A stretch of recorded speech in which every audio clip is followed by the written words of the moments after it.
simple. Survive 30 days. But the entire nation hunting you down.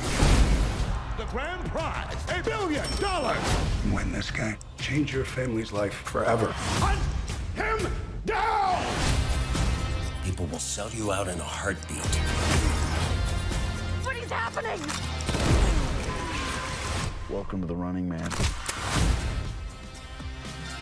I'm back. I'm really back. Why am I here? I'm not dead, right? Disruption on this campus will not be tolerated. If I look crazy, it's because that's how I feel. I don't know how to live in two worlds. There are others. But they're not like us. We need to get out of here. Now. Open your eyes. Paramount Plus has a mountain of movies. Wow. New movies. Timeless movies. Guys who are running out of time movies. So get in on the latest blockbusters. Trust me. And relive the moments that get you every time. And that's all I have to say about that. A mountain of movies, now streaming on Paramount Plus. This is European soccer's biggest stage. Written in the stars! What a difference she has made! The question is, can you handle it?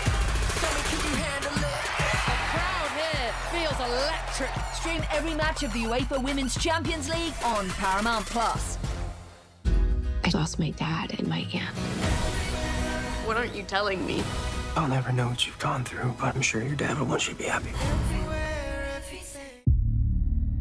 I will not lose the company that my husband started. I want success. Get it for me.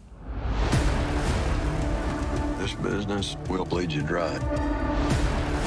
Dad, I'm playing on the house's money now. No, you're playing with the devil's money. What's the plan here? Gotta blow! Yeah, well, I'm just getting started. Landman. All episodes now streaming only on Paramount Plus.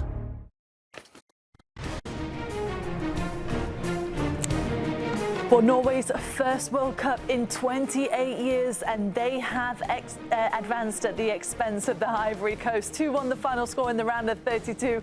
They're through to the final 16, and of course, it had to be Erling Haaland, didn't it? The fastest player in history to reach 60 international goals, and it took him just 53 appearances. Good to have you with us, everybody. Welcome along. I'm Poppy Miller, alongside Feilhaber, Marcelo Balboa, and Troy Deeney. Troy, could it have been anyone else in the end with a bit of a dramatic finish for Norway? No, he's the main man, isn't he? He's always going to be in those right areas.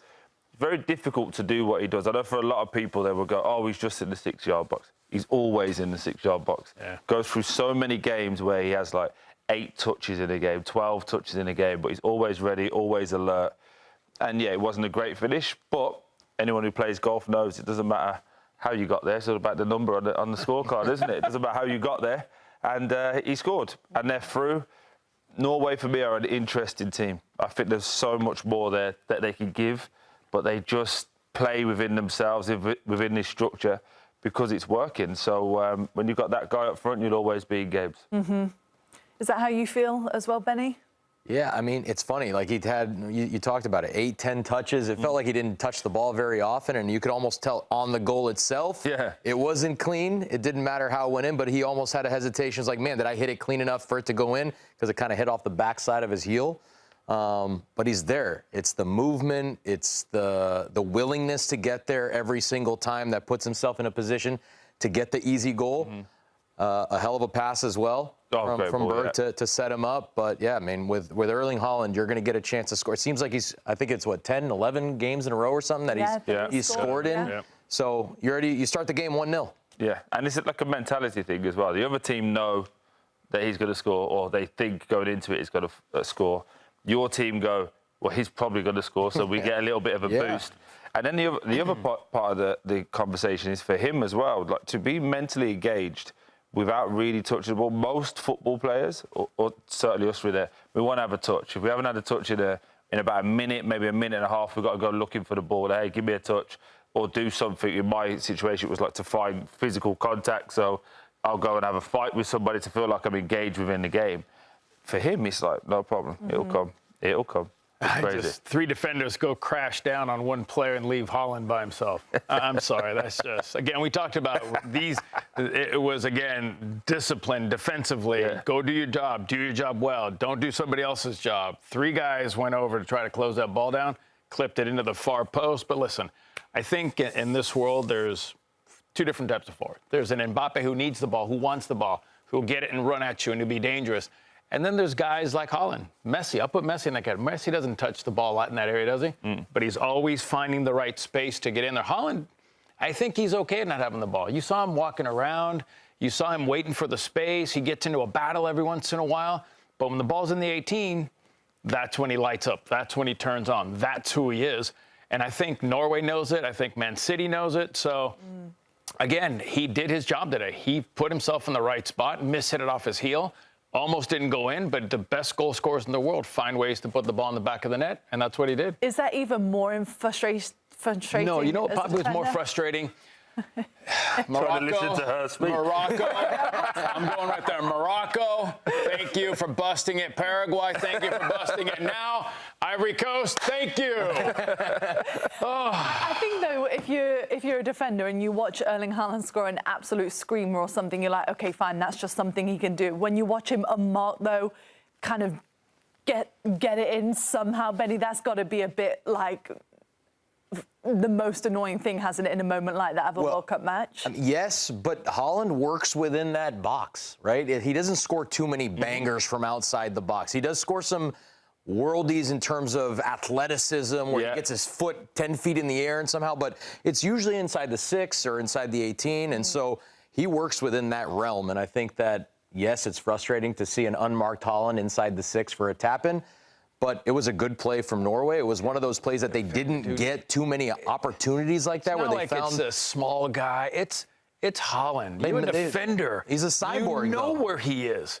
That's like Zlatan. Do you know where Zlatan is? You know where he is. Typical forwards. How do you leave a guy that big, blonde hair, ponytail? Yeah, he doesn't score very much.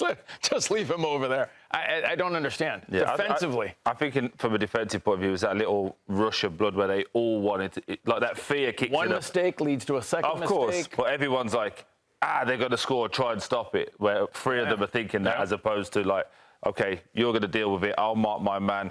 Also, emotional, 85th minute of the game. Late at the game, right? Fatigue. But also, I think conversely, though, we talked about at halftime, Norway didn't do much of playing through the lines, making runs in behind. And that play, Berg makes a run through the lines, and there's actually a slip pass through that window, and he receives it, gets a good touch. And again, then we see maybe the mistakes, but every defender, a lot of defenders, will gravitate to the ball in that moment, right? Because Berg could have taken a shot himself. Yeah. And so in that moment, he makes a really fine find with Haaland in the back post. But it was good to see Norway find a little bit more of that, playmaking ability and creativity in the final third in that back half of the first half, back half of the second half.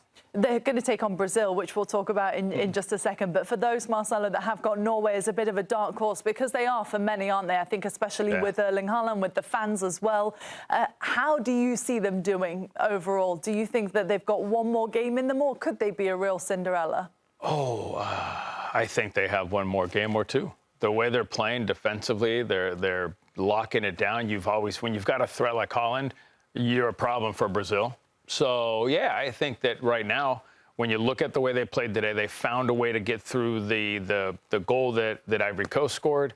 This is a team that moves the ball well. Not great. They don't move it great, but I mean, you're not going to have a lot of the possession when you play Brazil. You're going to defend a lot, and you're going to look for the counter, kind of like they did today. They found their counter. They found Haaland. So I think it'll be a much tougher game than people think. But, again, do they have a chance? 100% they have a chance. It's kind of been a theme, hasn't it, with Norwegian football? We saw Bodo Glimt, obviously, in the Champions League. They took everybody by surprise. They were just so impressive. At the beginning, it was like, OK, the Cinderella run, when is it going to run out? And then everybody was made to take note of just how well they were playing, and they were there completely on merit. Is this Norwegian team a little bit similar to that, Troy? Yeah, I would say so. I think there's another element to this as well in the conversation with Brazil. Brazil haven't been able to really break down low blocks. A lot of the teams haven't, and Norway do that. They sit in a great block. Saw it today. We saw it against Senegal. They sit, they wait, and then they try and pounce. We haven't really seen the Brazilian backline tested yet. And there's another storyline that he's got to develop for the next 10 years.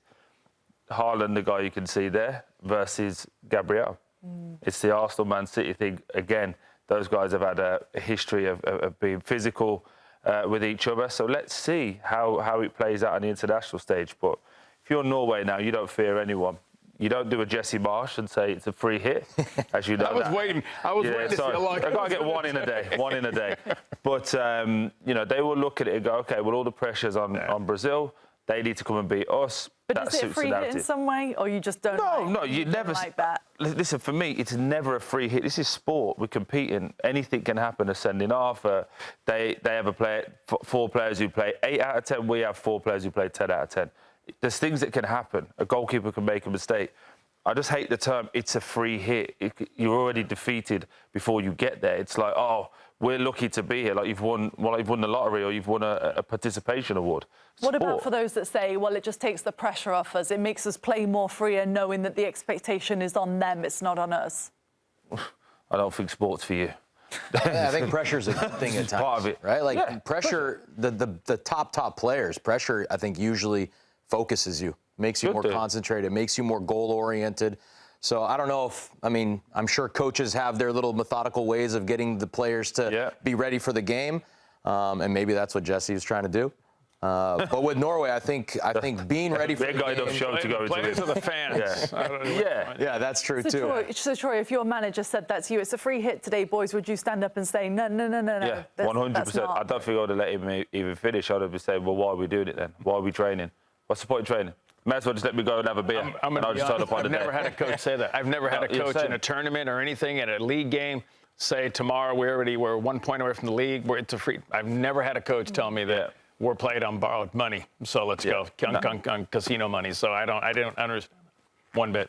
Especially with Norway, I think, you know, there was a lot of question marks with this World Cup in particular, it being bigger and more matches. But one thing that we have seen is a lot of upsets. And the other thing, Benny, is that we've seen the stars really performing. Obviously, Mbappe, Vinny, Erling Haaland now. Has that made the World Cup more fun, do you think, so far, seeing them on top form? I think there's no question, right? And like you talked about, we have the Golden Boot race has got to be the best we've ever had in the World Cup. And I know there's more games.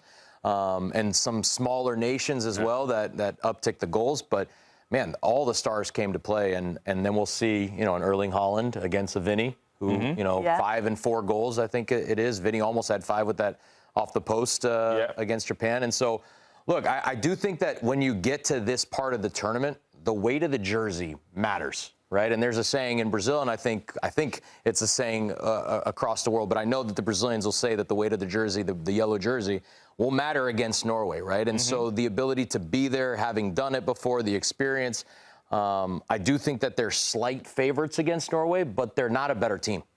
That's the thing that's interesting, right? And even if we talk about this game today between the Ivory Coast and Norway, you saw for big moments of the game, Ivory Coast looked like the better team. Yeah. But then when they tied the game, it seemed like they kind of shifted how they wanted to play and sat back a little bit more like they did in the first half. Norway grew back into the game, and so that is a little bit of that experience, weight of the jersey. I don't know how that plays into the game against Brazil, but it'll be really interesting to see how they approach it. Is it going to be one of those where they're just like happy to be there, or, hey, let's go punch the lion in the mouth? What a great game. Yeah. It's going to be. We're going to look ahead to that game in just a second as well. 2 of the best fan bases that we've seen at the World Cup as well, with Brazil and Norway. They're going to be so well supported. We're going to be right back after this short break. Stay with us.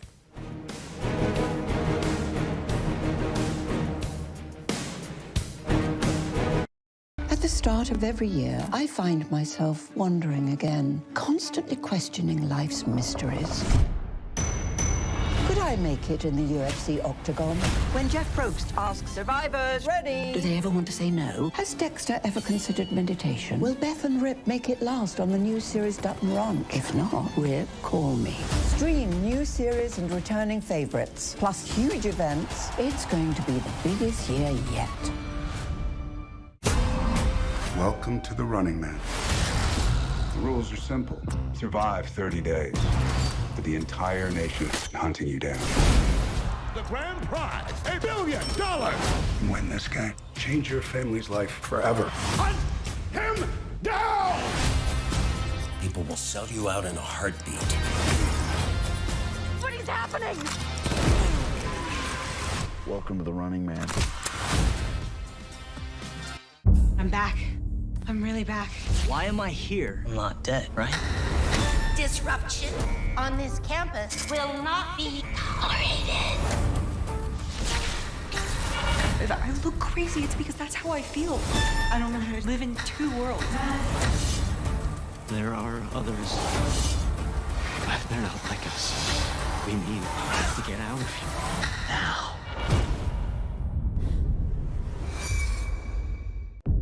Open your eyes. Paramount Plus has a mountain of movies. Wow. New movies. Timeless movies. Guys who are running out of time movies. So get in on the latest blockbusters. Trust me. And relive the moments that get you every time. And that's all I have to say about that. A mountain of movies, now streaming on Paramount Plus. This is European soccer's biggest stage. Written in the stars! What a difference she has made! The question is, can you handle it? Can you handle it? The crowd here feels electric. Stream every match of the UEFA Women's Champions League on Paramount Plus. I lost my dad and my aunt. What aren't you telling me? I'll never know what you've gone through, but I'm sure your dad will want you to be happy. I will not lose the company that my husband started. I want success. Get it for me. This business will bleed you dry. Dad, I'm playing on the house's money now. No, you're playing with the devil's money. What's the plan here? Gonna blow! Yeah, well, I'm just getting started. Landman. All episodes now streaming only on Paramount Plus. So it'll be a rematch 28 years in the making, with Norway taking on Brazil in New Jersey in the round of 16. The last time that they faced each other in the World Cup was during the 1998 group stage, with Norway winning that match. This is going to be one of the matches to look forward to, isn't it, in the round of 16? Benny, you were just saying Brazil will be the favourites in this game. How close, though, do you think it'll be? Do you think we'll see a close affair between the two? Yeah, I do, because I don't think Brazil's shown the propensity to beat any team by a lot other than Haiti, right? So I think it's going to be a tough game. I think Norway provides a threat going forward, as we know. They're resilient defensively. I think Brazil has a difficult time breaking teams down that are in a lower block, and so I think we're going to see a competitive match. I would favor Brazil just because of like what we talked about, the experience a little bit. I think they have a couple of game changers in certain positions. Obviously, Haaland is one guy that can, to some degree, be taken care of by two people if the ball doesn't ever get there. Whereas there's other players on Brazil like Vini and some other players that I think can make a little bit more of a difference. So I would slightly edge Brazil, but it would not be surprising at all if Norway takes it. You giving them the edge too, Troy? Yeah, I think you have to. I think experience, again, the weight of the jerseys you're talking about does come into it. I do feel at some point now the weight of the jersey and the expectation will start to fall onto these Brazilian players. Not all of them. The likes of Vinicius Junior, he's been a superstar for so long that he's used to having a heavy shirt, because that's what happens when he plays for Real Madrid and obviously for the national team. I do also think one key battle is the manager. In Carlo Ancelotti, he has done everything right so far. In terms of even the president of the country is coming out talking about Neymar, and he goes, no problem, I'm going to put him in for this game. And that's the only time we've seen him. Put him in for, what, 10, 15 minutes? Now I'm going to drag him back. And again, how easy was it be in the last game where couldn't break down the low block, the fans are calling for Neymar, they want Neymar, but he goes, hey, Endrick, you go in.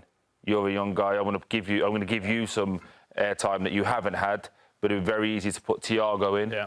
Who he started, everything he's done has been calculated. He's got, okay, Thiago, you started, you missed a massive chance against Morocco. Yeah. Come and sit on the bench. We're going to use you further down the line, but you're going to understand that when you're with Brazil, you get one moment, you get to score. Oh. This is not Brentford. Yeah. Every little tweak, if you look at it from a managerial point of view, He's been fantastic, and that's why I give them the edge. Maybe even leaving in Casemiro, because that was a bit worrying, wasn't it? Leaving him in, and then he had the second half. And Martinelli, obviously, putting him slightly out of position, and then he gets the game winner. So, unbelievable. Listen, let's just be straight up and honest. There's not but maybe 2 teams that can break a low block right now.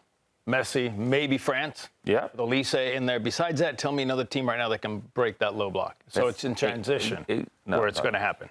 Don't Go say ahead. England, No, I don't see it. Tell me another team right now. We keep talking about Brazil wanting to break a low block. It's not the Brazil of old. They don't have that. No, I agree. Messi can, because that's the type of player he is. Mbappe can, because, or Olise can drop into the midfield. Dembele can drop in. They can do things that are different. There's not a lot of teams that can break a low block. So it's going to come down like we've seen in transition. We saw the goal in transition, maybe a set piece. So with Brazil, they're not going to break down a low block. They're going to be okay with it. Yeah. Listen, today we saw Norway's okay not having the ball. When they do get it, they hit you quickly on a counterattack. Yeah. I think the big thing, like, for that, again, so many people talk about wide players or the 10s getting it. Yeah. But if you're midfield 2, don't move the ball fast enough. And because when a team backs off, it's very easy for midfielders. And again, you can talk this a lot better than me, but just dropping in, getting it off the centre half is easy. And then you're moving it left to right. You look great. But actually staying on the opposite side of the centre forward, getting it on the half turn and now punching balls through or moving it left and right, that's where the game is won. If you're 2 holding midfielders or 1 holding midfielder, moves it from left to right with pace, that's how you break down a low block. And then I've teed it up myself, don't worry. You've been flabbergasted today. We've got a low block. Me and Jen have been working on this in the back. But just again, look at the average. This is the average positions that you're starting to see. So of Norway. So look how low they are in terms of the 2 centre-halves tripping out. But look, all of the midfielders are just kind of running around Haaland. Look, Haaland is obviously the number 9 in there. Odegaard at times is the highest player. But everyone is in the middle of the pitch. And they're saying to you, effectively saying to you want to beat us? Go around the sides. Yeah. And again, we spoke about it a lot yesterday. Around, not through is always better. And Norway are one of the best at it. So, you want to cross it? No worries. Our 2 centre-halves are 6'4", 6'5". We can deal with that. If you want to have crosses from corners, no problem. We'll bring 6'6" Erling Haaland back as well. Yeah. And then they get bigger and taller in those moments. So for Brazil, it's about dominating those middle parts of the pitch, and then also not falling into the trap of going and get the ball off the centre-halves and being really sloppy and lazy. And they haven't shown the ability to do that. Not yet. They haven't shown that. I agree. And the way they beat Japan was through aerial presence in the box, by flooding the box and getting balls in. I mean, Gabriel was the one that crossed that from almost the top of the D there, right, where Casemiro gets on the end of it. So I don't think they're going to be able to do that against Norway. Like you said, 6'6" center backs. Yeah. It's more the other way around, where maybe if Norway is able to do that against Brazil, could Erling Haaland get on the end of one of those? So transitional moments, set pieces, crosses. But again, that goes to Ancelotti's greatness, right? Because in the first half, they were trying to go wide and then typically have the underlappers and try and slide it in. And then he must have said at halftime, hey, guys, we're just physically taller than them. Let's just put crosses in the box and see if they can defend. Yeah. And then as soon as they got they got a corner from it, it was like, oh, this works. And everyone just kept... I think we saw it yesterday. I think in the first half, it was 9, maybe 10 crosses. Second half was 28 crosses. Because they just understood, OK, we're bigger, we're stronger. Let's just keep... way. Simple. And again, how many teams don't do that? They have one way of playing, and if that doesn't work, they do it again. I blame one person for that. That's Pep. No problem. Pep changed the whole game. Because you saw that with other games, too. Yeah. The Germany game against Paraguay in the first half, Germany is just playing in front of Paraguay the whole time, trying to find little passes, but there's 10 guys behind the play, and so it's very difficult. Second half, they go down 1-0, obviously, at the back end of the first half. Now the goal comes from a cross from 45 yards out where, you get a little flick and it goes in. So it's dangerous. Can somebody defend lots and lots of crosses and aerial balls? I don't know. Speaking of defending, we're going to have a look between these two teams and go through position by position and decide who has the edge. Let's start with the goalkeepers. Obviously, we've got Alisson for Brazil and Nyland for Norway. Who are we going for here? That's an easy one, unfortunately. All right, let's move on to the back line then. You were just talking about the height that the Norwegian back line has. Are you taking them, Marcelo? If you went just on names, I'm going to pose this to you, Marcelo. On names, it's Brazil, right? Yeah. In terms of unit, working together and organisation, I would actually give this to Norway. I would think, watching them play Senegal, And watching today's game, the way they defended, they were very well organized. Yes, they got hit for the goal. That's an amazing goal. Yeah. I mean, individual play, weaving through 3 guys, but it's tough not to go with Brazil, but I think the structure that Norway has on that back line, the way they move, and I would give it to Norway right now. Wow, that's crazy, isn't it? With the names like you mentioned, Troy Gabriel, Marquinhos, Danilo, Douglas Santos. What about the midfield then? Who we're going for? Norway, Brazil? Easy. Is it? Yeah. Let me know. Who? Easy, isn't it? Norway. Yeah, exactly. Norway. Is it? That, for the audience, is called a big nibble. Yeah. Look, again, it's our names. I still don't know who you guys actually No, think. no, our names, I would actually say Brazil. Yeah. And also... Average age is, 35 over there in Brazilian. But the difference is they play forward. Yeah. Do you think Casemiro doesn't play forward? I know, but did you watch Odegaard today? Yeah. Yeah. Every time they play back, I would give this one to Brazil. I think Paquetá, obviously, is injury concerns, but I would...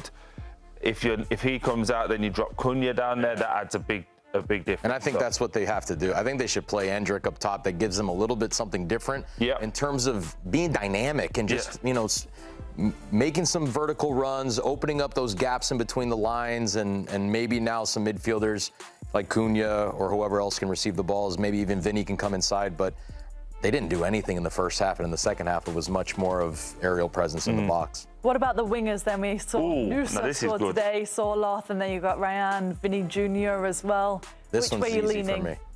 This one's the easy one. Well, I guess strikers Brazil? is easy too.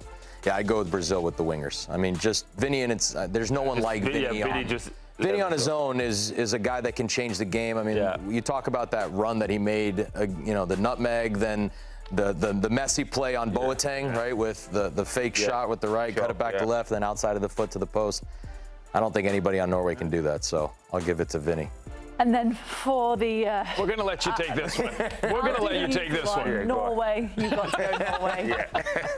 No arguments from anybody, Erling Haaland. A bit like Vinny, once you see Erling Haaland's name on, I think you're going to take that, aren't you? Yeah. So slightly edged to Brazil then in the positions, but not by too much. No. Norway with the back line and Norway with the striker. Yeah, and that, again, we're talking about individual qualities at that moment to separate it. But when you talk about a collective, if there was one that was like a team, I think Norway would take the edge on that, because Norway have been together, they've been fantastic, and now they're building in confidence as well. Yeah. And again, you use the word free hit. I wouldn't use that, but they can certainly be in a situation where they're like, there's no pressure on us. We can implement our game. They have to break us down. And for all of us, that's the best team to be in, when all the emphasis on the other team to break us down. So, no, they'll be happy. Norway will be happy with that. They can take all the positives, can't they? Speaking of the matchup, here's the numbers from our friends at SofaScore.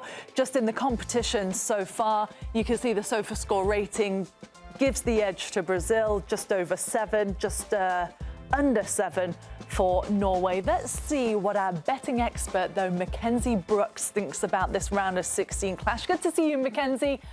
What would you tell people to go with in a game like this to make a bit of money? You know, it's funny, if you're just going off the trends of the World Cup so far, and you guys know in studio, this is something I've been betting on. It's like death taxes both teams to score has been something that's been hitting in the round of 16. I mean, is it, you could say, how could this continue to happen? I think it's going to happen with France and Sweden. I'm not as sure about Mexico, Ecuador, but what I'm saying is, I don't think you're always going to get the price that we have right now. So right now it's minus 118 for both teams to score. This has just become a very, very popular bet as casual Americans start to bet on the World Cup and soccer for the first time. I do think by the time we have kickoff, this will be closer to minus 140, minus 150, just the way momentum of sports books have worked. So as far as an act now play, if that's something you're interested in, I do think it's worth getting on today. And then as far as everything else, my gut reaction was maybe it's time to go for unders, right? Under 2.5 goals. Now I feel like a lot of the public is going to think Haaland versus Vinny, and everyone loves to bet on overs, right? So I don't think that's necessarily something you have to take right now. I think the price could get a little bit better the closer we do get to that kickoff. But what I will say is, looking at a Brazil late goal versus Japan and looking at that Haaland late goal in this matchup that we just saw, not to take away from them, but I do think those are inflating some of these matchups who have ended in regulation 1-1. So I'm not a big unders girl. My saying is unders are for losers, but I do think for this specific matchup, the price we're going to get after all the goals we have seen, it might be worth taking a shot now. Mackenzie, what about, I'm interested with what you mentioned about the late goals there, because it is a theme, isn't it? Is that good value when you bet on a specific time in the match that you see the goals predicted to be scored? Like if you bet in the last 15 minutes of a game, can you make some good money there?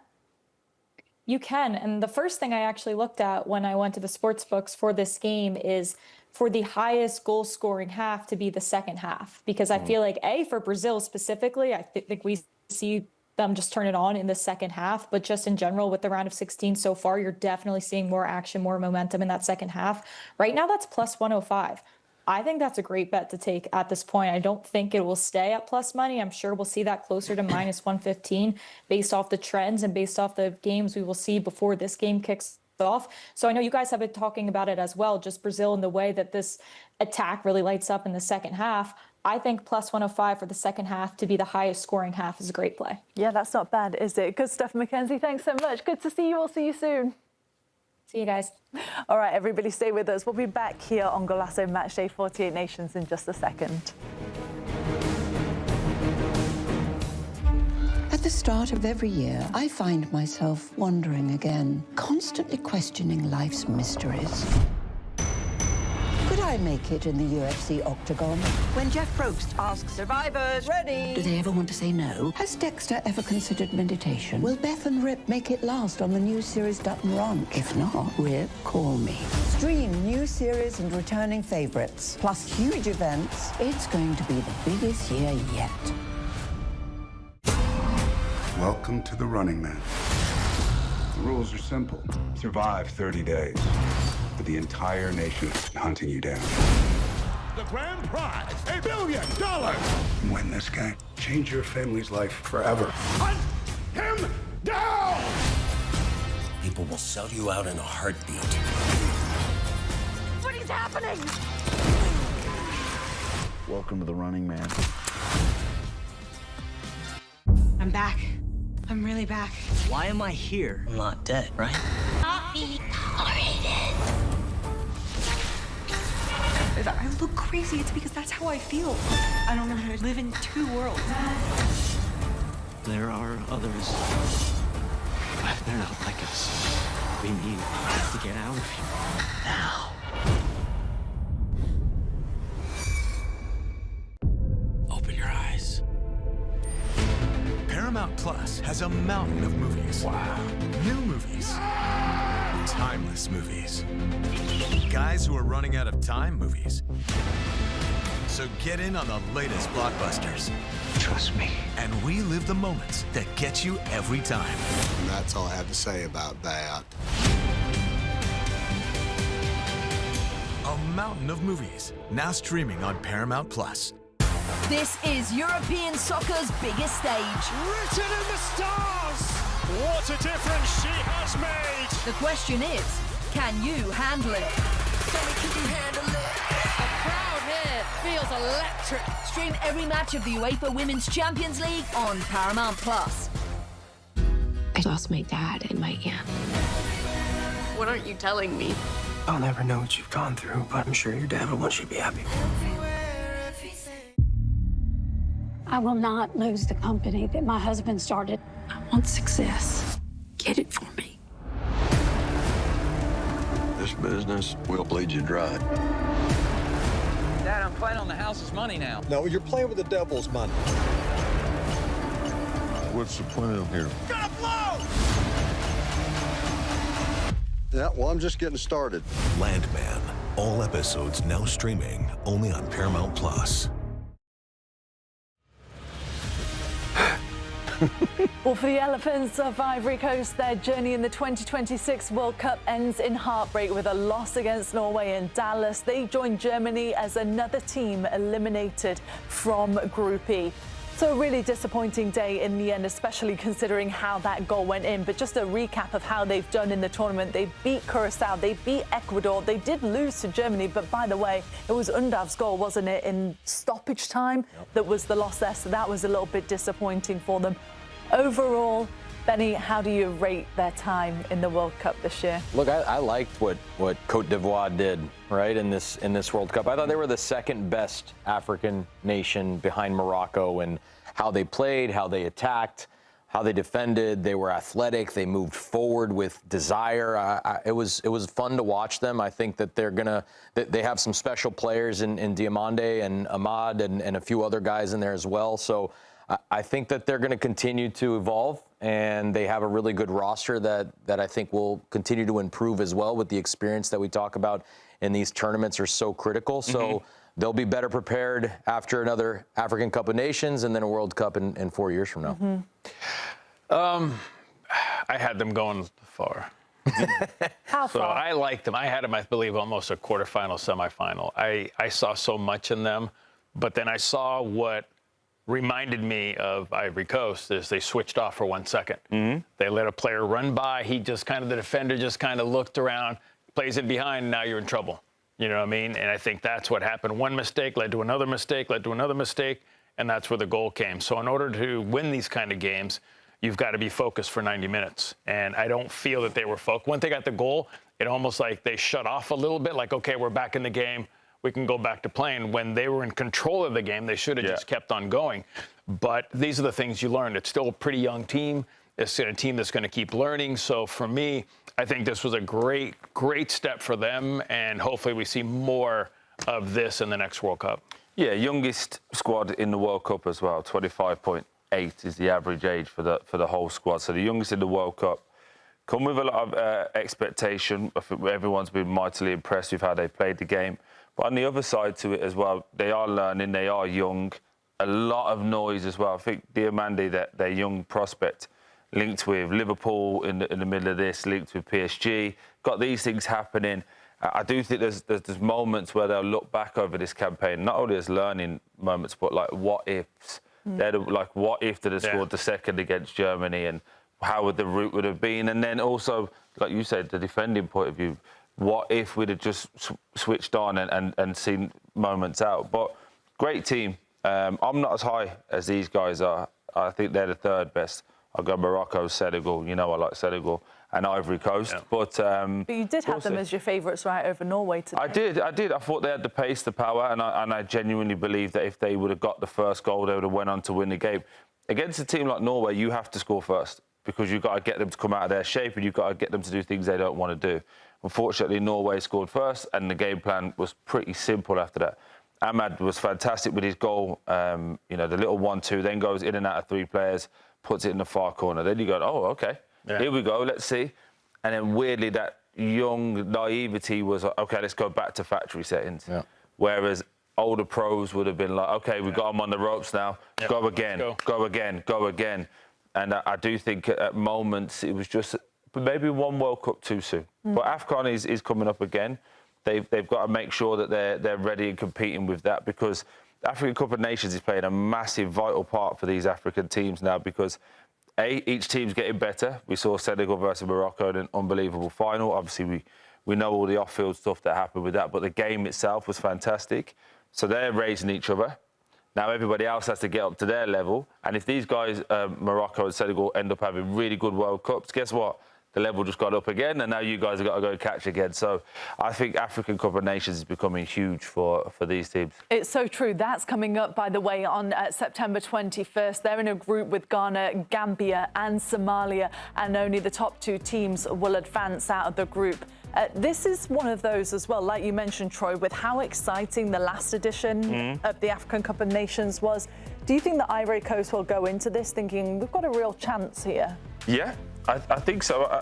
Again, I think we all agree they're in the top three, right, of African teams currently. So they'll go in that. I think Morocco are just slightly ahead of everybody at the moment with the U17s, the U20s been fantastic and winning as well. So they've got a stable now of young players coming through. U20s play last night. Yeah, So that was good to see too. Yeah, so you see these young players coming through, and they're starting to be bled in and bred into the team now. I think Senegal, Ivory Coast are maybe 5 years a little bit behind that. Doesn't mean, by the way, you can't catch up very, very quickly, because it only takes a breakthrough star, something to click. Unfortunately, maybe an injury to a Moroccan player and things change. But I think they're in the top 3 African teams so far. And then if you're number 3 or number 2, the challenge is to get to number 1. Mm-hmm. Yeah. What about Jan Diomande as well? Where do we see a good team for him next year, being Benny? Is there anywhere where you think, wow, he'd be an amazing fit in this club? I actually really like him still in Bundesliga with Leipzig, but I think he'll probably move. 1 more year. Yeah, I mean, I would love him to just be one of the top players, right? Top 3 players in the German Bundesliga. Maybe he even starts, Bayern Munich wants to try and bring him in or whatever. But I know that he's been talking about PSG. Mm-hmm. I think PSG fits a lot of the things that he brings. I don't know where he fits in as a starter. Of course, there's so many games nowadays in Europe that he'll find moments to either be a starter or coming off the bench. There's Champions League. There's obviously a lot of in Ligue 1. You can flip the roster around because PSG are always at the top of the table. So he'll get his games, but I don't think he's at the level of Kvaratskhelia right now, and so he's not taking his position away from him. But I think he fits into what they try and do. He's dynamic. He's athletic. He's willing to work defensively. So he would do well on that team. Mm-hmm. Yeah, a little bit for me. Again, bias. I'd love him in the Premier League. I think he can start for everybody in the Premier League. Do you? Yeah. You look at Arsenal, that's probably the high left position is an area of weakness for them. Imagine him at Arsenal. There's one thing about having like a young, talented player that you go, oh my God, he's great because he does step overs or he's really quick. You got a player that runs back and defends. He obviously looks after himself. But also, it's a sad part of it, but it's a reality of it. He's had a real life story. He's been rejected a few times and had to land in Germany to find his feet. He's had the tragic passing of his sister. So he's got this like mature head on his shoulders where he understands, this is just sport at the end of the day. I've lived a life. And I think at 19 to have come through all of that, whoever gets this young man he will transform them for the next 10 years. Such a good point. It's exciting, isn't it? It's all the transfers that are still to come in and around the World Cup. Just a reminder as well, there's plenty of players that you can enjoy on Paramount Plus, like Boni with Inter Cotonou with Atalanta, Diallo with Manchester United in the Champions League, Pepe is at Villarreal, and Diomande, as we mentioned, at Leipzig, but could potentially be on the move come the new season. We're going to take a quick break. Stay with us, though, everybody. We're going to be back in just a moment.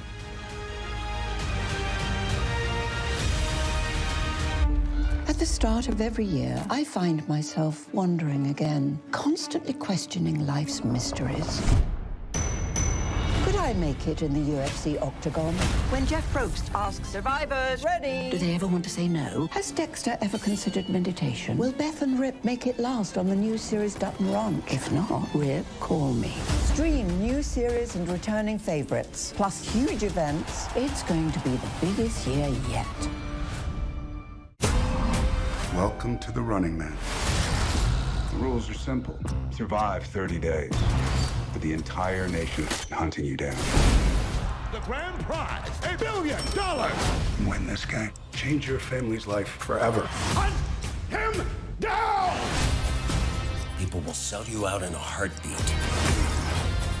What is happening? Welcome to the Running Man. I'm back. I'm really back. Why am I here? I'm not dead, right? Disruption on this campus will not be tolerated. If I look crazy, it's because that's how I feel. I don't know how to live in 2 worlds. There are others. But they're not like us. We need to get out of here now. Open your eyes. Paramount Plus has a mountain of movies. Wow. New movies.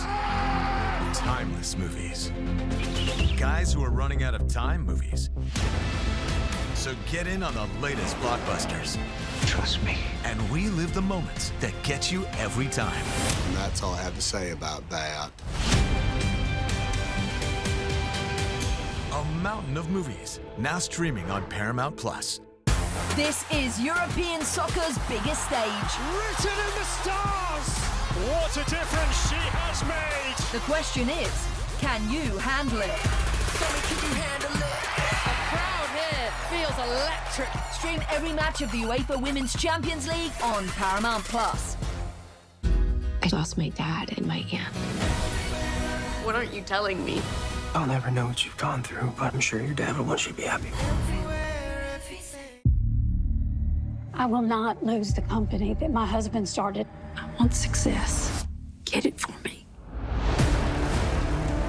This business will bleed you dry. Dad, I'm playing on the house's money now. No, you're playing with the devil's money. What's the plan here? Gonna blow! Yeah, well, I'm just getting started. Landman. All episodes now streaming only on Paramount Plus. Soccer isn't a new game in the United States. The immigrants brought it here in 1912. The opportunity to play for my country, I just could not pass that up. We're all very proud of you. Not everyone is aware of what happened in important historical moments for American soccer. I was the kid that shouldn't have made it. Kid from Nacogdoches, Texas. Clint Dempsey Doodle. Kind of one of those things I wasn't going to be denied.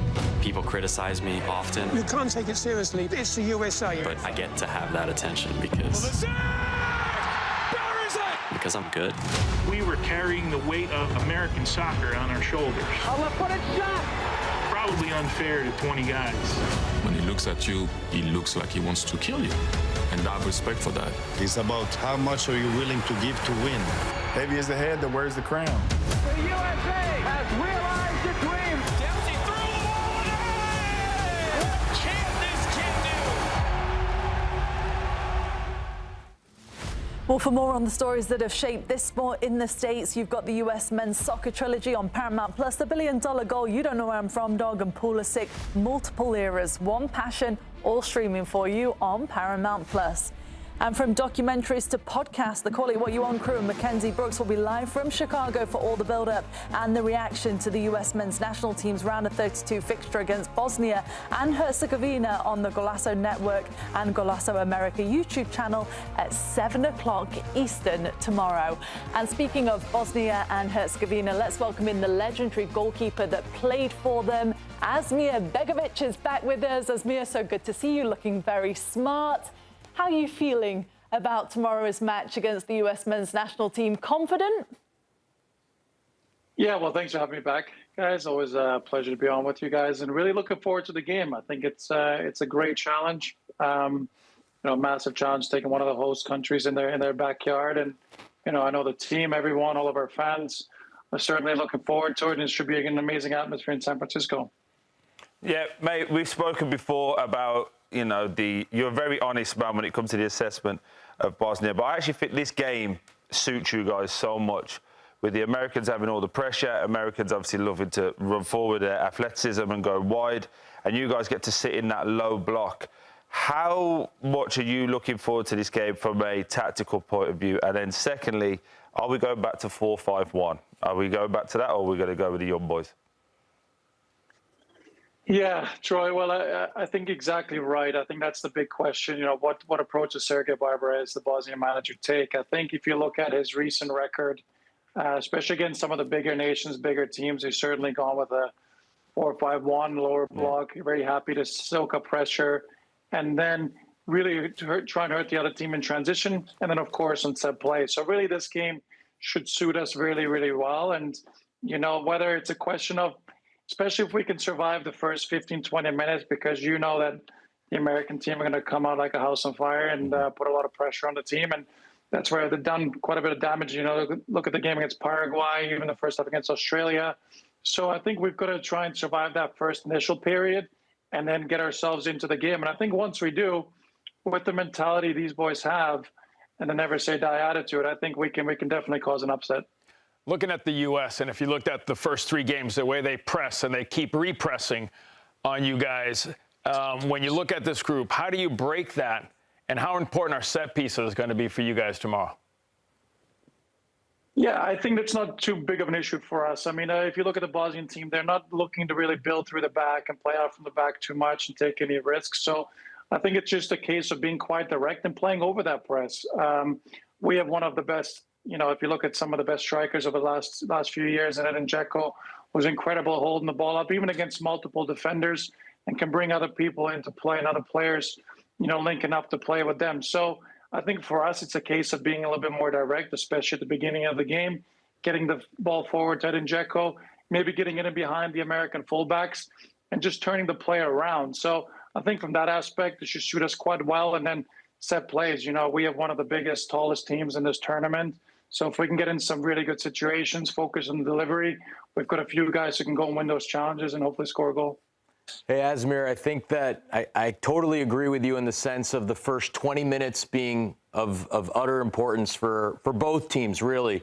And I do think the U.S. will try and come, run in behind, get crosses in, shots, repressing moments. So my question from a tactical standpoint, what is the way that Bosnia looks to, in those 20 minutes, survive? Is it by sitting back and just absorbing the pressure and just clearing lines?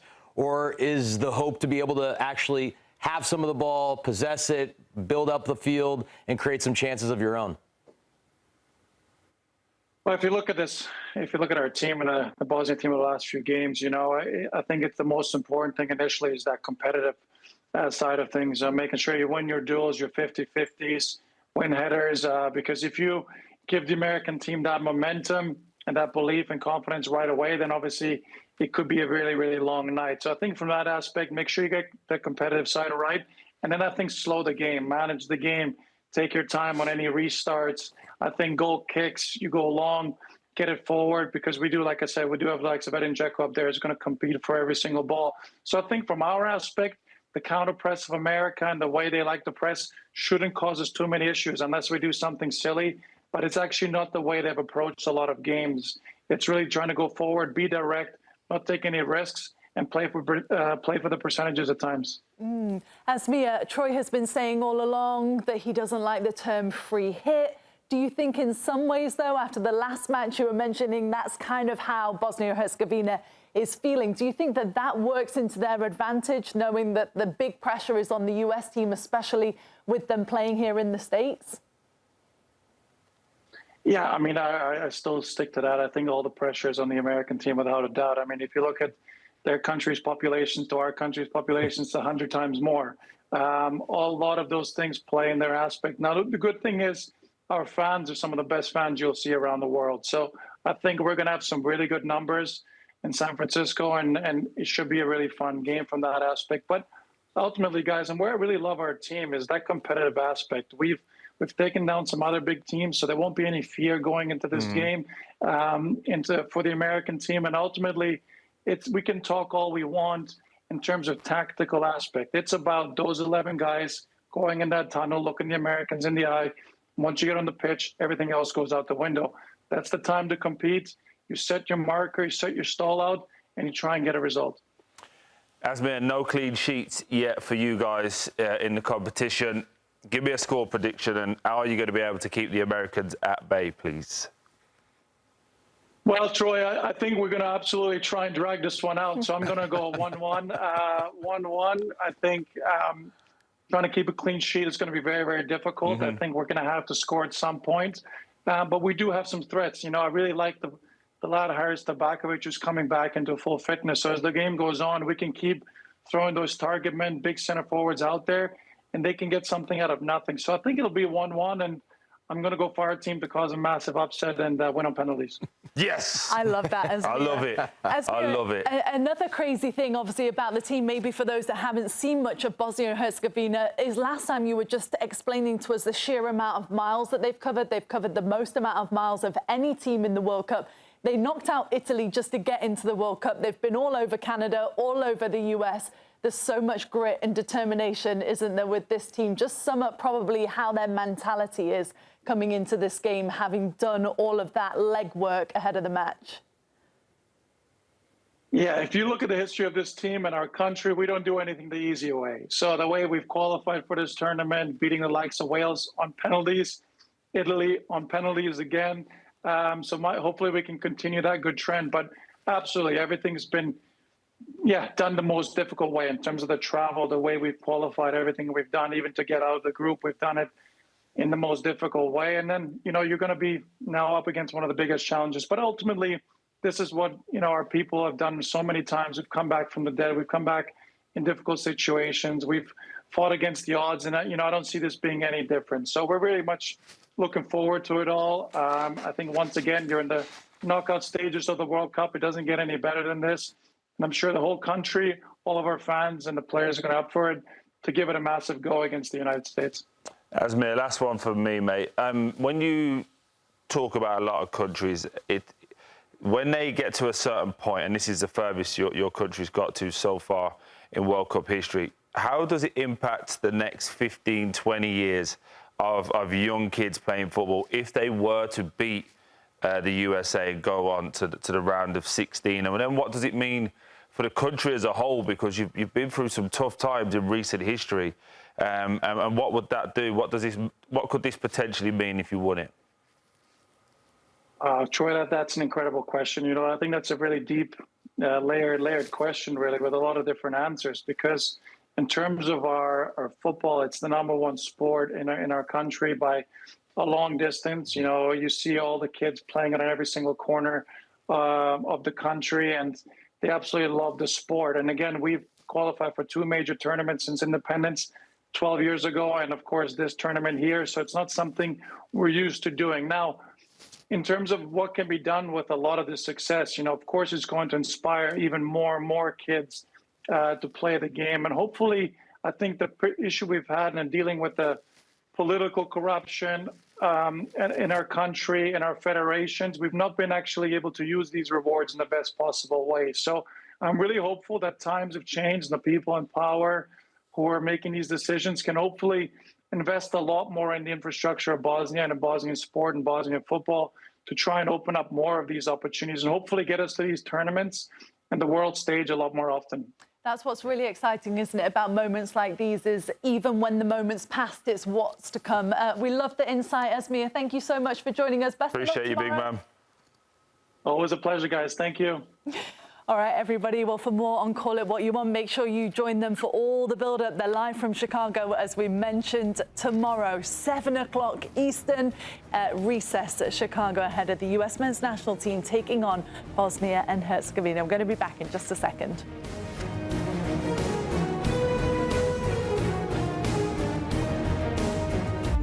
At the start of every year, I find myself wondering again, constantly questioning life's mysteries. Could I make it in the UFC octagon? When Jeff Probst asks survivors, ready? Do they ever want to say no? Has Dexter ever considered meditation? Will Beth and Rip make it last on the new series Dutton Ranch? If not, Rip, call me.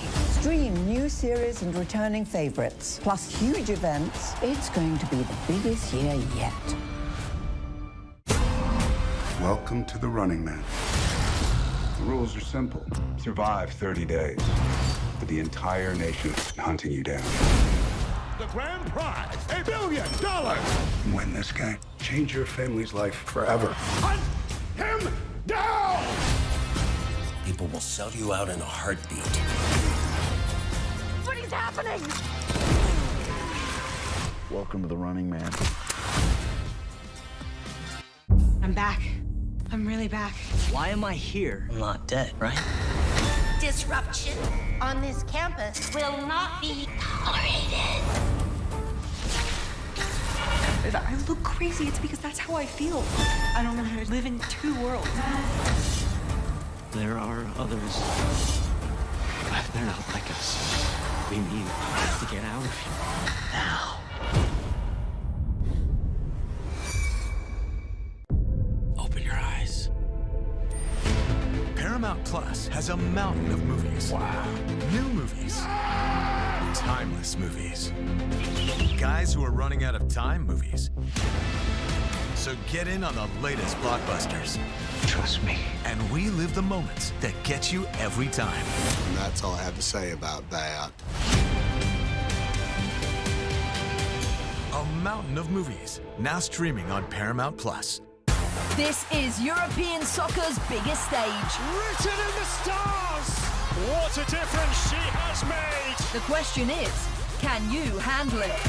Can you handle it? The crowd here feels electric. Stream every match of the UEFA Women's Champions League on Paramount Plus. I lost my dad and my aunt. What aren't you telling me? I'll never know what you've gone through, but I'm sure your dad will want you to be happy. I will not lose the company that my husband started. I want success. Get it for me. This business will bleed you dry.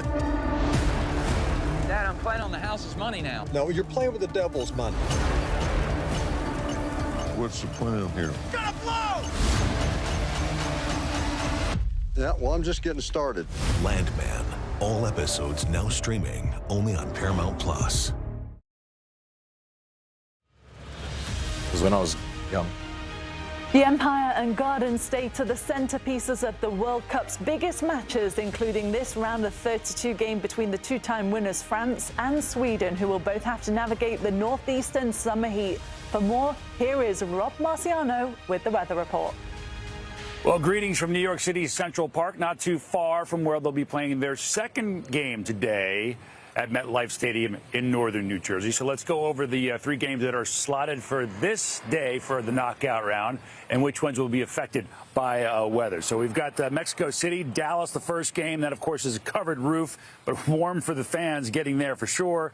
And then here in New York City, 89 degrees, should be a dry day here. So let's talk about that. France versus Sweden. Temperatures warming up to about 90 or so degrees out, and this is in the stadium. So open stadium is going to be warm for the players and for the fans here. So the heat and increasing humidity playing a role for sure.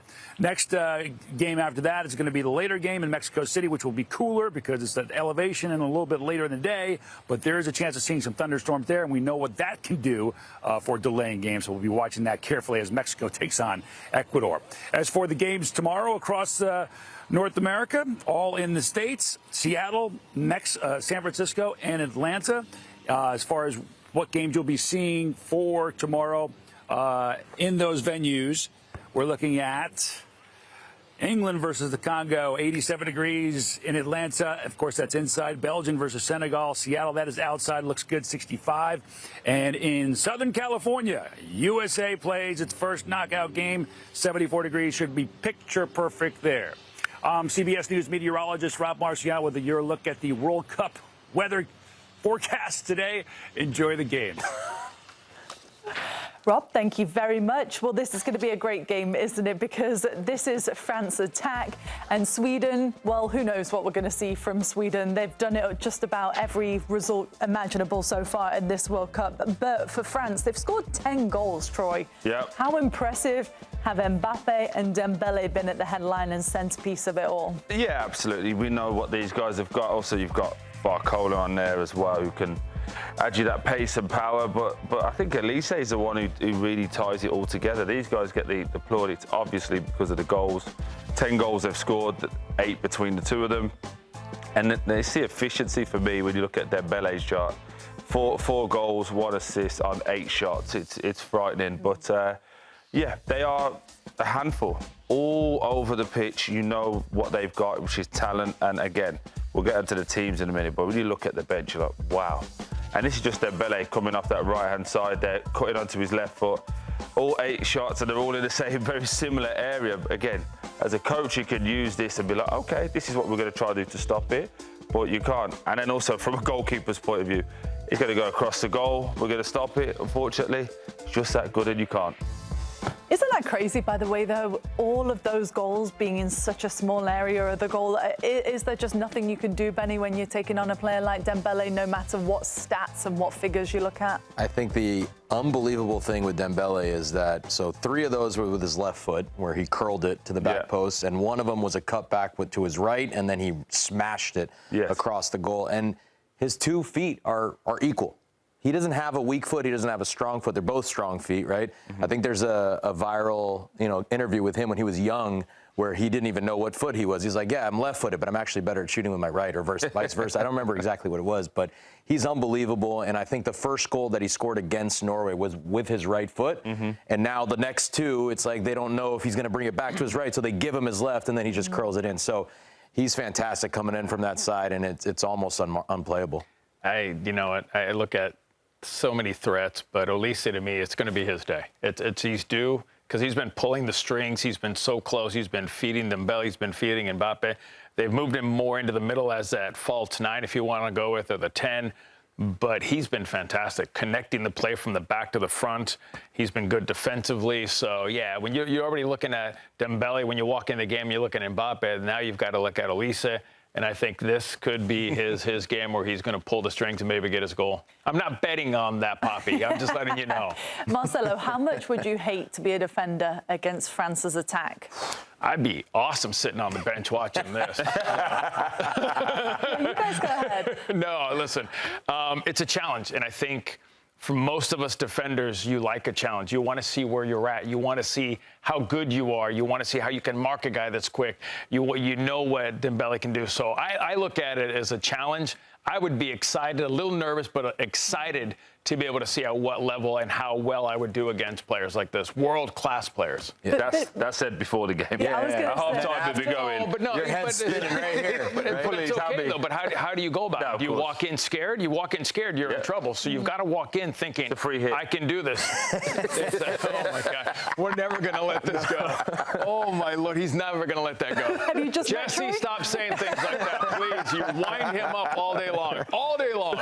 He's still talking about it. But not like when you walk into a game, it's different at halftime. You got to rethink. But initially, when you walk in, you got to believe in yourself, and you got to believe your team can do this. So, yeah, I think it's a great challenge if I'm a defender playing against them. Does it still feel a great challenge, though, when it is a knockout game of a World Cup? In the group stage, you feel it's a bit more forgiving, right? Where, especially against a team like France in your group, you think, OK, well, if we don't win this game, we can mathematically take points from other teams. In this type of moment, is it a bit different where you think, what is the best game plan here? Listen, you never want to play the top teams. The favorite to win it, you don't want to play Brazil and Argentina, France. But I'll take you back to 94. We had to play Brazil. They were the #1 team. And we were like, all right, let's go. Mm-hmm. You know what I mean? If you're going to get further in this tournament, if you're going to win this thing, you've got to play the best. Eventually, you're going to meet them. So do you want to meet them right away? No. But you got to live up to the challenge like Paraguay did. You know what I mean? Yeah. They lived up to that challenge yesterday. They stuck it, and they won it, and they did everything they can. So, yeah, I mean, you don't want to face them early, but if it's time to face up, let's go. I do think, though, that France, out of every team, right, I put France and Argentina on a pedestal above everybody else. But the thing with France is that to prepare for them, you got so many players. You got to hope they all have a bad day. Yeah, but it's too many of them. Yeah. Maybe Mbappe has a bad day, but then you got Dembele. And so you look at every other team, right? You got Argentina. You get rid of Messi, you can deal with them. You get rid of Vinny in Brazil, you can deal with them. France is... Your head is literally spinning as a defender. Exactly. And then if one guy doesn't have a great game, there's somebody else coming in, and it's almost impossible. She asked me about defending Mbappe. That's all I'm saying. That's all I'm worried about right now. I'm not worried about Dembele or Elise and everybody else. I suppose that's the thing, isn't it? You've got to know your man, but when they're all rotating and it's so fluid, as we've seen time and time again, you're wondering where your man has gone at some points in the match. What about Sweden, on the other hand, though, Troy? Because they've got players where we would expect more, right? They've got so many players in the attack where you're kind of waiting to see. They lost 5-1, they won 5-1. What version of Sweden are we going to get today? The one that lost. Yeah. That's the one I think. Again, look, I want to be as fair as I can. I'm not sold on Graham Potter as a coach. I think Sweden are very lucky to be here in terms of their route here. Obviously, they won in the qualifying groups. They didn't actually win in any qualifying games. So, yeah, they get here. They've got Isak, they've got Gyökeres, who are fantastic. Arguably, two of the best, two of the top 10 strikers in world football they've got at their disposal. Everybody else, respectfully, after that, is a good player. The likes of Elanga, the likes of Bergvall, they're good players. You're coming up against top elite players here in France. So, unfortunately, tactically, I don't think they've been great. They play the three at the back, but that's just fine because Mbappe's going to go out one way, Barcola's going to go out the other. Think about what the Dutch did to them, right? Yes. Everything from the wings, and that's where the French have all their power. It's going to be, I think it's going to be But even if you try and do five, you have to try and stop this French team, you have to make them defend. Very easier said than done, obviously, but you have to give them a threat going the other way. If you sit back in and wait, they're going to punish you. It's just a matter of time. So I just feel like this Sweden team, for me, again, tactically, I don't think they've been great. And I think, unfortunately, this is where they get exposed. And it's about how bad do they get They tried to play, right, against Netherlands, and they got eaten up alive trying to play their game. So when you look at this, Sven, and you look at Strout, I mean, they drop back. It's a 5-4-1. you're going to play counterattack. Well, look at some You're of going these to. players. We're going to see, imagine seeing this French team sheet come through into your changing room. This is just, by the way, the stars you can see on Paramount Plus. Adrien Rabiot, Kylian Mbappe, Ousmane Dembele as well. You can see next season in the Champions League with PSG. Then you've got the likes of Marcus Thuram with Inter as well. This is just what you define as star-studded, isn't it? And here is how it all shapes up in the 11. Yeah, again, a wonderful, wonderful team. You start with Mignon in goal. Hasn't actually been fantastic, but he's been in a situation where he hasn't really had to be because he hasn't really dealt with many shots. Saliba in front of him, arguably one of the best centre-backs in world football. Upamecano, again, for me, always just got a mistake in him, so he has to be on it at the moment. Koundé and Digne, the fact that they played these two says to me that they think they're going to be dominating the ball and getting forward a lot. Rabiot and Tchouaméni in the middle, they have to keep the ball.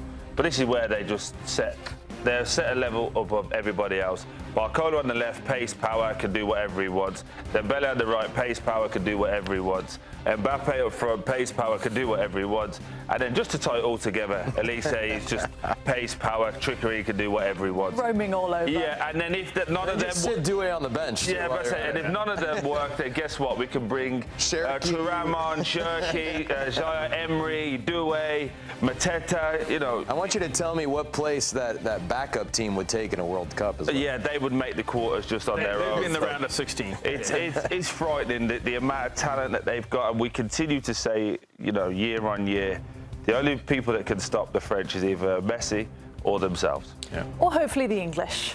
But we'll see. Okay. Hopefully. Okay. It's the hope that kills. Yeah, you only see them in the final. You only see them in the final. You're fine. What about Sweden then on Paramount Plus? They've got a lot of players we're excited about next season. Isak with Liverpool, Victor Gyökeres obviously with Arsenal. You've got Langa as well to look forward to with the Magpies, and Yassine Ayari as well with Brighton. Sweden's 11, Benny. Oh, they don't want to do it. They prove it to me. I will say this about Sweden. Obviously, they have their two top strikers who, you know, I think Gyökeres had a really, really good season with Arsenal. Isak, not as good. I mean, last year, 2 years ago, I guess, with Newcastle was top. But I loved what I saw from Ayari, albeit it was in that first game against a very weak Tunisian side. Yes. But he can provide some spark from that offensive midfielder position. Yeah, and then obviously you got Bergvall next to him there, the number 7. Those two, their job is to be high energy press. They do have to keep the ball, but both of them are known for being like rats in there. They get after people and do that. The back line for me is where I do think that it will get exposed. Not to be, you know, picking on the guys. Goodmanson had a great season for Leeds at left back. Lindelof has been playing very sporadically over the last 3 or 4 years, and actually was playing in midfield for Aston Villa. Now he's a centre back. I just think that those three at the back there will get exposed, but they do have a little bit of life at the top end of the pitch. So it's how are you going to do it? Do you try and just outscore them and say, do you know what, we're going to lose, let's try to outscore them? Or do you sit back and expect Elanga and Isak to defend? Very quick score prediction from everybody. 4-0. Oh. Cello? I haven't seen a blowout yet, so I'll say 2-0. Troy? I'll go 5-1. Ooh, lots of goals we're hoping for. Enjoy the match, everybody, from MetLife. We'll see you after.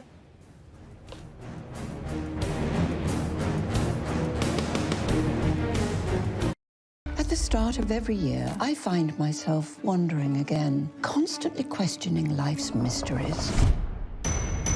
Could I make it in the UFC octagon? When Jeff Probst asks survivors, ready? Do they ever want to say no? Has Dexter ever considered meditation? Will Beth and Rip make it last on the new series Dutton Ranch? If not, Rip, call me. Stream new series and returning favorites, plus huge events. It's going to be the biggest year yet. Welcome to the Running Man. The rules are simple. Survive 30 days. But the entire nation is hunting you down. The grand prize, $1 billion. Win this game. Change your family's life forever. Hunt him down! People will sell you out in a heartbeat. What is happening? Welcome to the Running Man. I'm back. I'm really back. Why am I here? I'm not dead, right? Disruption on this campus will not be tolerated. look crazy, it's because that's how I feel. I don't know how to live in two worlds. There are others. But they're not like us. We need to get out of here. Now. Open your eyes. Paramount Plus has a mountain of movies. Wow. New movies. Timeless movies. Guys who are running out of time movies. So get in on the latest blockbusters. Trust me. And relive the moments that get you every time. And that's all I have to say about that. A mountain of movies, now streaming on Paramount Plus. This is European soccer's biggest stage. Written in the stars! What a difference she has made! The question is, can you handle it? Can you handle it? The crowd here feels electric. Stream every match of the UEFA Women's Champions League on Paramount Plus. I lost my dad and my aunt. What aren't you telling me? I'll never know what you've gone through, but I'm sure your dad will want you to be happy. I will not lose the company that my husband started. I want success. Get it for me. This business will bleed you dry. Dad, I'm playing on the house's money now. No, you're playing with the devil's money. What's the plan here? Gonna blow! Yeah, well, I'm just getting started. Landman. All episodes now streaming only on Paramount Plus.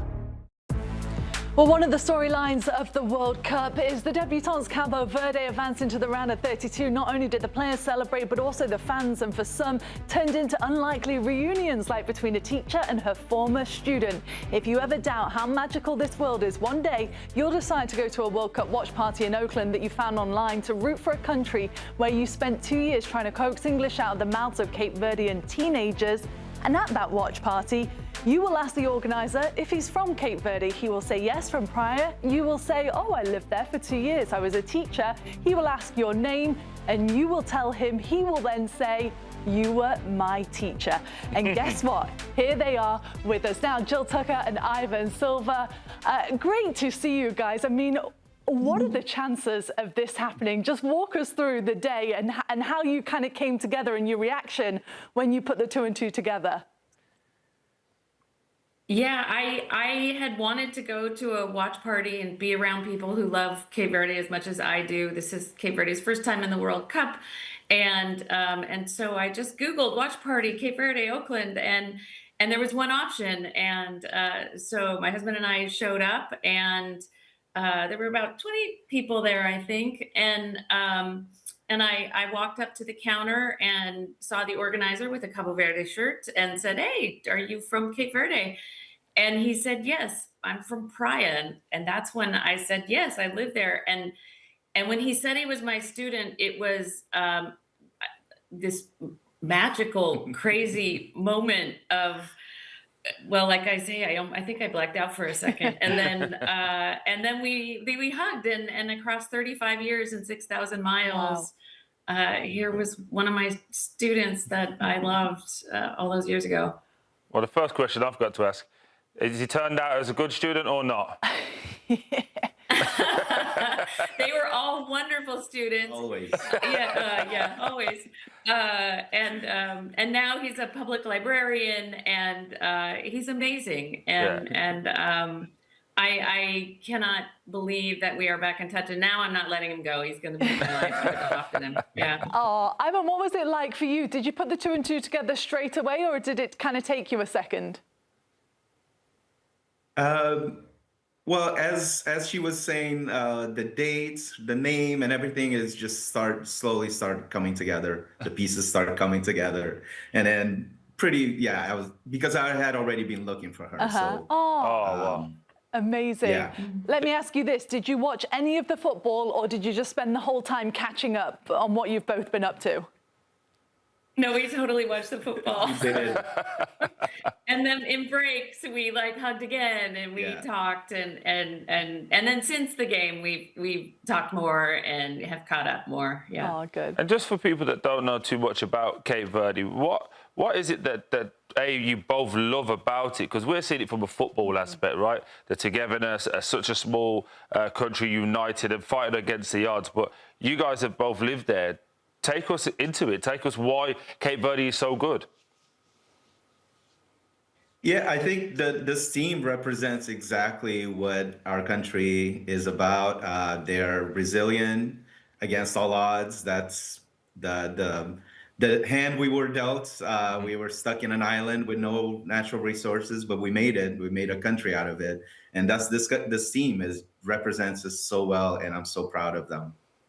How long? Yeah, in Cape Verde, the people. Oh, sorry, the people, the culture, they're so kind and generous and wonderful, and you know, I took Cape Verde with me when I came back. Oh, I love that. How long ago was it since you were both living there? And obviously now you get to see them. It's such a small world, isn't it? That they're in the World Cup, that you're in Oakland at the same watch party. How many years ago was it that you were both living there?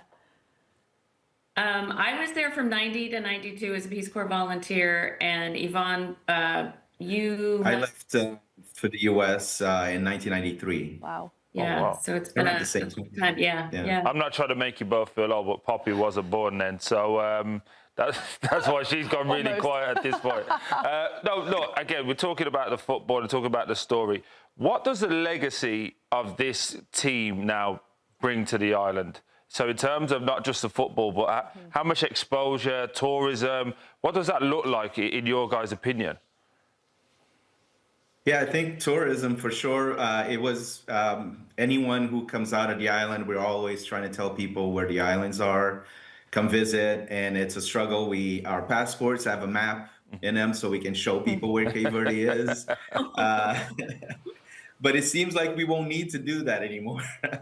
So in tourism-wise, it'll be amazing. I think for football, the next generation, a lot of these players, this is probably their last World Cup. Mm-hmm. And I think for the next generation of players, they will believe that we belong, and there's no need to prove anymore. We belong, and then maybe the next generation will bring us to the next level. Yeah, and also on that, Ivan, just for the diaspora, which you've been using as well, right? That's been happening. How do you think that now becomes an even bigger part, just from the football side? Do you think there'll be even more players who have got heritage there but have never really been? Do you think that will happen more? I surely hope so, because we missed out on some great players, right? Mm-hmm. Henrik Larsson, yeah, Patrick Vieira. The next ones, hopefully they'll choose Cape Verde, and if we can't win a World Cup, but the African Cup is in reach for us. Mm-hmm. That's very true. No, I think they're going to win. I think Argentina is going to be an easy pass. They're in trouble. And off we go. One of my favorite things about the World Cup and all these countries is I love seeing the passion from the people that love the country so much. For those that are watching that think, I might want to go there and visit, what could they look forward to? What are your favorite things about Cape Verde? Cape Verde is 10 islands and 9 are inhabited, and they could not be more different. You have one island, Fogo, which is an active volcano, and you have Sol, which is so flat that it was an alternative landing zone for the space program and for the space shuttle. And then you have Boa Vista, which has amazing sand beaches and windsurfing, and so all the islands are so very different, and so there's so much to see there from island to island, and like I said, Cesaria Evora, the musician that is known around the world, is from there, and the food and the culture and the people are worth every second that you would be there. Well, yeah, I would ask people to leave the resorts and meet Cape Verdeans, because we are really the wealth of the country. There's other things, the beaches and the sun, but if you meet us and you hang out with us, we're fun. Yeah, I just wanted to say there was a lot of activity there. I don't know if you can see me. I'll put the pounds on. I need to know, what is a Cape Verdean dish that I need to eat? Cachupa. Cachupa for sure. Yeah. Do you like fried fish? Seafood? I'm not picky. I don't know if you can see the size of me. Wherever's going. You look great, man. What are you talking about? Yeah. Thank you. I like to just play it down a little bit, but I have got massive. Nice. So fried fish is one of them. What else is there? Well, cachupa is sort of the national dish, if you will. It's like a stew. And it has hominy and beans and meat, and it's absolutely amazing. And whatever's left over, you fry in the morning, put an egg on top, and it's even better.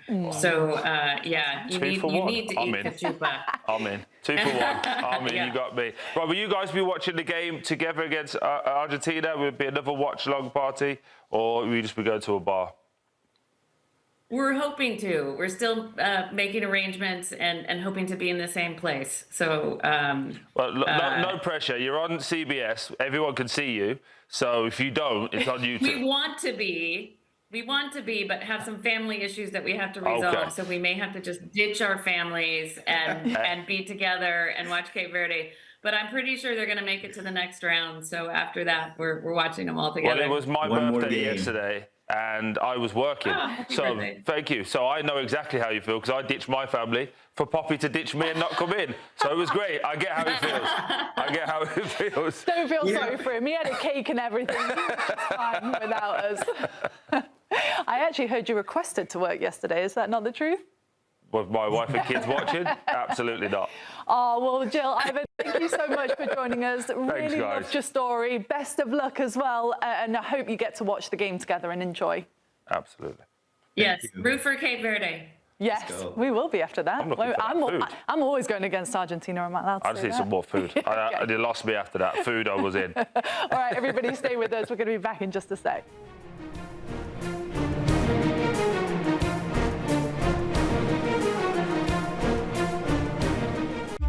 At the start of every year, I find myself wondering again, constantly questioning life's mysteries. Could I make it in